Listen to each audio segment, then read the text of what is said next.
Good day, my dear friends. Today is December 21st, 2024, and today is the sixth day of our Simbang Gabi, 4 days before Christmas. And our gospel for today speaks about the encounter of two women. It was a meeting of two expectant mothers. Both were pregnant. One is old, barren, but 6 months old pregnant. The other one is young and newly pregnant.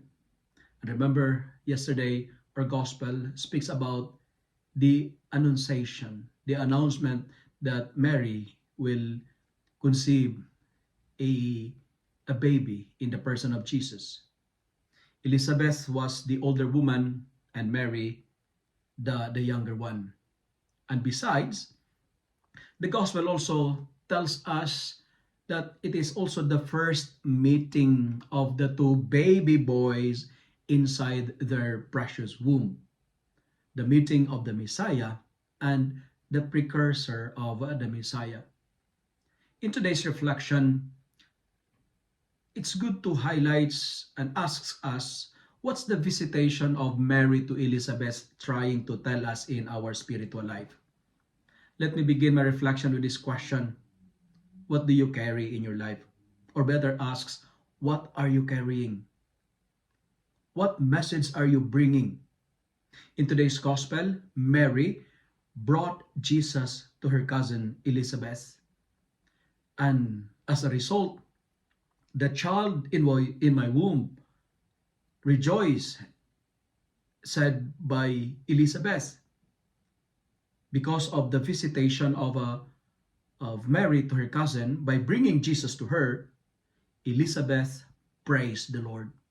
My dear friends, my dear brothers and sisters, like Mary, our mission is to bring and to carry Jesus in us.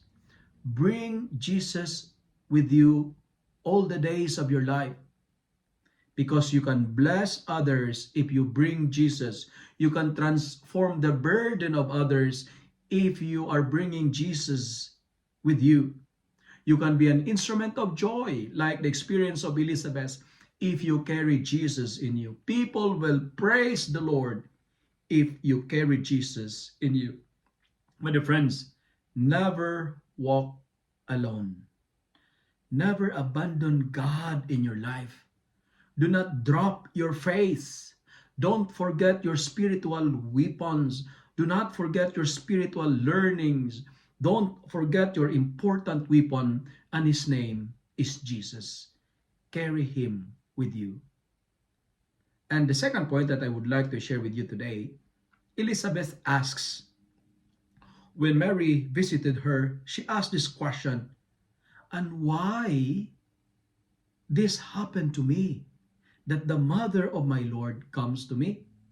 She cannot believe it, because the visitation of Mary to Elizabeth reminds us that we have a God who loves to visit the unforgotten. God loves to spend time with the lowly and the voiceless. And what's the second challenge that I would like to share with you today? This Christmas, these coming days, try to spend time with the lowly in your community, in your family. Visit those who are not rich and famous in your community. Associate with the poor. Associate the outcast. Visit the orphanage, the prison, the homeless. Stay with the orphans, because Elizabeth represents those who are alone. Elizabeth represents those who are lonely, those who are poor, those who are neglected, those who are abandoned, and those no social status in our life and in our community. And you know what, my dear friends? If you open your eyes, there are so many Elizabeths around us. Find time to knock their door. Find time to visit them. Reach out. Move away from your comfort zones to bring that comfort and share that comfort and convenience to others. And finally, like Mary, do it in haste. Do not waste time. Don't delay. Never postpone of sharing Jesus to others, because our priority is the others. We have Christmas because we have a God who left the comfort zones of heaven in order to save us and to give us comfort. And like Mary, be available to help and assist people around us. My dear friends, let me conclude my reflection by saying, bless others with your presence, and let your presence be a source of joy.